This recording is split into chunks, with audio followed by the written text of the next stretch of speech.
देखो क्वेश्चन है the force of buoyancy exerted by the atmosphere on the balloon is B. इसके अंदर ये फोर्स ऑफ बॉयंसी वगैरह देखते ही ऐसा लगता है कि जैसे ये वाला क्वेश्चन तो मतलब है ही नहीं, इसका लॉज ऑफ मोशन का तो नहीं है, बट ऐसा नहीं है, इसमें कुछ नहीं है ऐसा, ठीक है ना। फोर्स ऑफ बॉयंसी की वैल्यू बी है यहाँ पे, in the upward direction and remains constant. एक तो कोई भी फोर्स ऑफ बॉयंसी का मतलब देखो पता है क्या, जब हम हवा में होते हैं ना तो हमारे ऊपर हमेशा एक फोर्स लगता है ऊपर की तरफ, हवा की वजह से कांस्टेंट फोर्स लगता है, उस फोर्स को इसने बी बोला है। चलो मैं आपसे दोबारा पूछता हूँ, एक बात बताऊँ, मान लो कि आप अपने घर की छत पे हो और आपने सुसाइड करनी थी और आपने कूद के ना जमीन पे गिरना है। एक केस तो ऐसा है कि जब हवा नहीं है, एयर है नहीं, और एक केस है कि एयर है। तो ये बताओ दोनों केसेस में किस केस में नीचे जल्दी गिरोगे आप? जिसमें हवा नहीं होगी उसमें जल्दी गिरोगे, क्योंकि हवा भी एक फोर्स लगाती है ऊपर की तरफ। सोचने वाले, चलो ये पहला पेज है, छोड़ो। एक अगर ए, अब ये पेज है, अभी नीचे जाएगा, अभी देखना आप, ये भी नीचे जाएगा। अगर यहां से हवा में हटा दूं फिर मैं अगर इसको छोड़ूं तो जल्दी जाएगा नीचे, आगे समझ। ये चलो एक और चीज सोचो, मान लो कि एक मतलब स्विमिंग पूल है बहुत गहरा, स्विमिंग पूल में आपने जंप किया। एक तो स्विमिंग पूल उस टाइम खाली था, तब जमीन तक स्विमिंग पूल का जो फ्लोर है तब जल्दी पहुंचोगे, या पानी भरा हुआ है पूरा फुल ऊपर तक तब जल्दी पहुंचोगे? खाली है, खाली तो तुरंत पहुंच जाओगे, और जब पानी भरा हुआ होगा तो धीरे धीरे करके जाओगे, क्योंकि पानी एक फोर्स लगाता है। पानी is a fluid, water is a fluid, air is also a fluid. तो हर फ्लूइड की वजह से ऊपर की तरफ एक कांस्टेंट फोर्स लगता है, and that force is called force of buoyancy. जैसे वाटर जो लगाता है, वाटर जो फोर्स लगाएगा आपकी बॉडी के ऊपर की तरफ लगाता है, नीचे mg लगेगा, वो एक बॉइंट फोर्स लगाता है या फोर्स ऑफ बॉयंसी लगाता है। वो फोर्स ऑफ बॉयंसी क्या करता है, mg के इफेक्ट थोड़ा कम कर देता है, उसको बैलेंस तो नहीं कर पाता, लेकिन mg के इफेक्ट को क्या कर देगा, कम कर देगा, जिस वजह से आपका नीचे जाने का एक्सेलरेशन कम हो जाता है। और इसी तरीके से जो एयर है, वो एयर भी एक फोर्स लगाएगी, that is a force of buoyancy, ठीक है, देना शुरू, वो भी फोर्स ऑफ बॉयंसी है, एयर भी लगाती है, एयर कम लगाती है फोर्स ऑफ बॉयंसी, और वाटर ज्यादा लगाता है फोर्स ऑफ बॉयंसी, ठीक है। अब सुनो अगली बात, इसके अंदर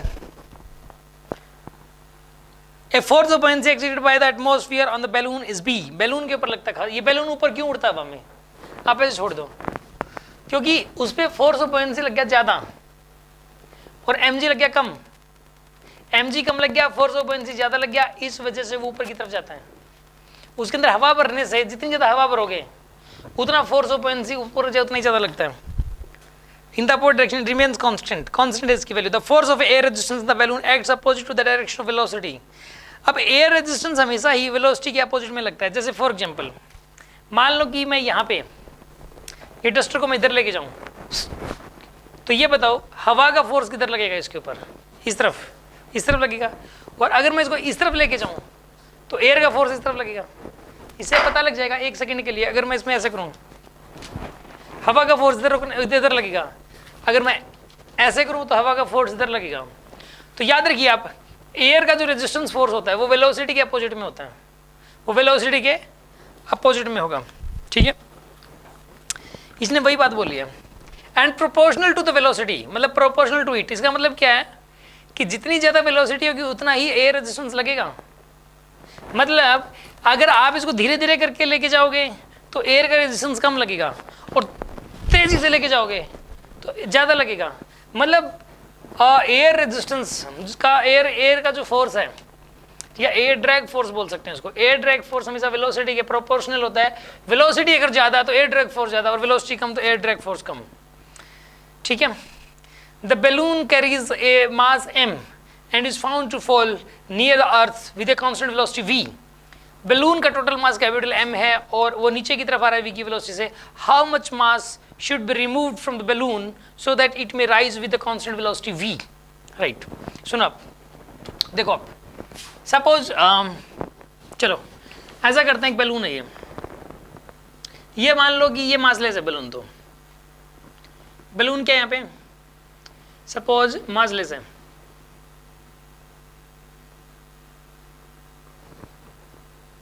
इसके अंदर मिट्टी पड़ी हुई है, यहाँ पे मिट्टी का मास है, इसका काम है मिट्टी को ऊपर लेके जाना, ठीक है। ये बलून जो है मासलेस मान लेते हैं एक बार, ठीक है, कोई फर्क नहीं पड़ता इससे। इसका मास कितना है यहाँ पे, कैपिटल एम है। कितना मास है इसका, कैपिटल एम। और ये वी की स्पीड से नीचे आ रहा है। अगर ये वी की स्पीड से नीचे आ रहा है, एक इसके ऊपर बॉइंट फोर्स लग रहा होगा ऊपर की तरफ बी। बॉइंट फोर्स कितना लग रहा है इसके ऊपर, बी, ये तो कांस्टेंट है, ठीक है। और इसके ऊपर पॉइंट फोर्स लगेगा बी का, और एक रेजिस्टेंस फोर्स लगेगा, एयर रेजिस्टेंस फोर्स। अगर नीचे आ रहा है तो एयर का फोर्स किधर लगेगा बताओ, एयर का फोर्स किस तरह लगेगा, नीचे आ रहा है तो एयर का फोर्स किधर लगेगा, ऊपर। किधर लगेगा बताओ, ऊपर। ये एफ एयर लग गया ऊपर। बेसिकली जब ये वी की स्पीड से नीचे आ रहा था तो इसके ऊपर दो फोर्सेस ऊपर की तरफ लग रहे हैं। एयर का रेजिस्टेंस फोर्स लग रहा है ऊपर की तरफ, क्योंकि वेलोसिटी के अपोजिट लगता है वो, ठीक है। और बॉइंट फोर्स ऊपर की तरफ लगेगा इस पे, वो तो हमेशा ऊपर ही लगेगा, बॉइंट फोर्स तो नीचे नहीं लगता, ठीक है। एक इसके ऊपर लगेगा mg, क्या लगेगा इसके ऊपर, और ये कांस्टेंट स्पीड से अगर नीचे आ रहा है चाहे ऊपर जा रहा है जो भी है, इसके ऊपर इस टाइम इसकी अगर एफबीडी बनाई जाए तो एफबीडी क्या बनेगी बताओ इसकी। फिलहाल इसकी अगर एफबीडी बनाई जाए तो बताओ, ये बलून है या बलून के अंदर की मिट्टी सब कुछ यहाँ बना दिया। एक तो इसके ऊपर क्या लग रहा है mg, एक इसके ऊपर क्या लग रहा है बताओ एफ एयर, एक इसके ऊपर क्या लग रहा है बताओ बी। ये फोर्सेस लग रहे हैं। इक्वेशन क्या बनेगी यहाँ पे, B plus F air is equals to mg। This is the first equation here. Now the second equation.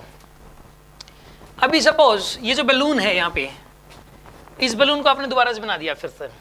अब ये कह रहा है कि हम इसमें से कितना मास रिमूव करें, हम इसमें से कितना मास रिमूव करें कि ये वी की स्पीड से ऊपर जाना शुरू कर दे, ये वी की स्पीड से ऊपर जाना शुरू कर दे। मिट्टी का कितना मास कम करें हम इसमें से। तो आप एक काम करो, सपोज दोबारा बनाते हैं हम इसको, सेम सिचुएशन। इसका मास मान लो इस बार इसका मास हो गया सपोज एम डैश हटा दिया इसमें से, तो एम डैश हटा दिया तो कितना कितना हो गया, एम माइनस एम डैश। कितना रह गया यहाँ पे, एम माइनस एम डैश रह गया। Suppose M dash is removed, suppose let M dash is removed. हमें एम डैश की वैल्यू ही निकालनी है और वही हमारा आंसर भी हो जाएगा कि कितना हटाएं, ये पूछा इसने। अगर इस टाइम अगर इसके फोर्सेस की बात करें, कौन कौन से फोर्स लगेंगे, एक तो नीचे की तरफ लगेगा M minus M dash into G, M minus M dash into G लगेगा नीचे की तरफ। एक इसके ऊपर लगेगा पॉइंट फोर्स, पॉइंट फोर्स किस तरफ लगेगा बताऊं, ऊपर की तरफ। और एफ एयर, अब तो इसकी वेलोसिटी ऊपर की तरफ है। इसने बोला है कि अगर इसमें से कितना मास रिमूव कर दें कि ये नीचे की बजाय ऊपर जाना शुरू हो जाए, नीचे की बजाय सेम स्पीड से ऊपर की तरफ जाना शुरू हो जाए, स्पीड सेम रहनी चाहिए। तो इसके अंदर आप एक बात बताइए, एफ एयर किस तरफ लगेगा, इस तरफ। इस बार एफ एयर नीचे की तरफ लगेगा, इस बार एफ एयर नीचे की तरफ लगेगा, क्योंकि वेलोसिटी ऊपर की तरफ है। वेलोसिटी ऊपर की तरफ है तो एफ एयर नीचे की तरफ लगेगा, ठीक है। पहले वेलोसिटी नीचे थी तो एफ एयर ऊपर लग रहा है, अभी वेलोसिटी ऊपर है तो एफ एयर नीचे लग रहा है, ठीक है। अभी इसके हम एफबीडी बनाते हैं, ठीक है। अगर इसकी एफबीडी बनाई जाए, पॉइंट फोर्स बी ऊपर लग गया, एफ एयर नीचे लग गया, एक इसके ऊपर ये भी लगेगा M minus M dash into G भी लगेगा इसके ऊपर, ठीक है।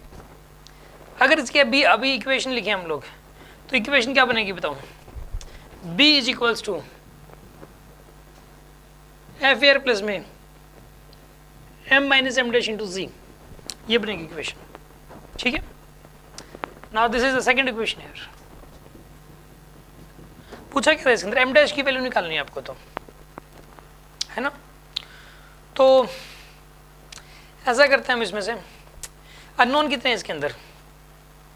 देखो एफ एयर की वैल्यू इसने आंसर बी की टर्म्स में बताया जा सकता है क्या, क्योंकि बी की इसने बी दे रखा है तो बी की टर्म्स में बताया जा सकता है आंसर। देखा जाए तो 19 का आंसर किस फॉर्मेट में दे रखा है, हाँ बी की टर्म्स में दे रखा है, और कैपिटल एम की टर्म्स में भी दे रखा है।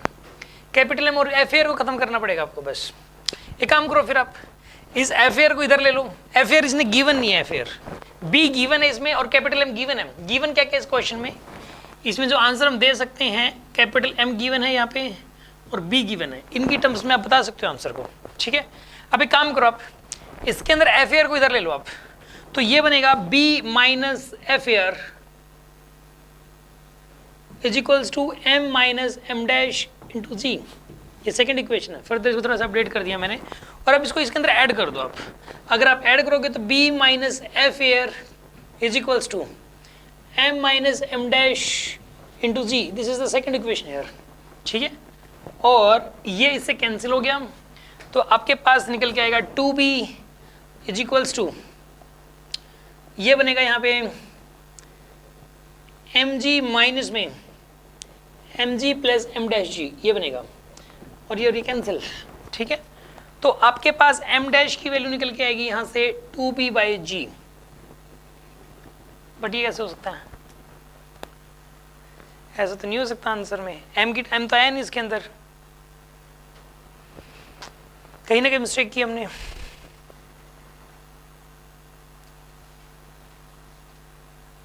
माइनस नहीं करना था, प्लस करना था, सॉरी, इसको इन तो प्लस कर रहे हैं, इस इक्वेशन को ऐड कर रहे हैं, माइनस नहीं कर रहे यार, ऐड कर रहे हैं हम लोग, ठीक है ना, ये कैंसिल थोड़ा होगा, mg प्लस mg, ठीक है, ऐड कर रहे हैं हम लोग, ठीक है। अब सुनो, अब इसके अंदर ऐसा करो, 2b की वैल्यू हो जाएगी 2mg minus m dash G, m dash की वैल्यू निकालनी थी, 2b minus 2mg is equal to minus m dash G, और m डैश जी की वैल्यू आएगी आपके पास 2mg माइनस 2b, और m डैश की वैल्यू आएगी 2 को बाहर ले लो, mg minus b divided by G, ये आंसर आएगा इसका, ठीक है ना, this is the answer.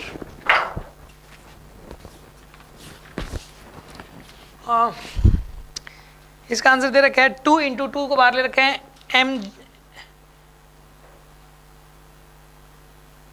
m into G, ये ना g एक्चुअल में कहीं आपको थोड़ा सा अजीब सा लगे, इसमें g है, बेस में लग रहा है, ठीक है। इसने क्या किया कि इसको ओपन कर लिया 2, और यहाँ पे g को इससे भी डिवाइड किया, इससे भी डिवाइड किया, तो ये m माइनस बी बाई जी इस फॉर्मेट में लिख रखा है इसने, ठीक है ना, यही आंसर है इसका, समझ में आ गया होगा आपको ये।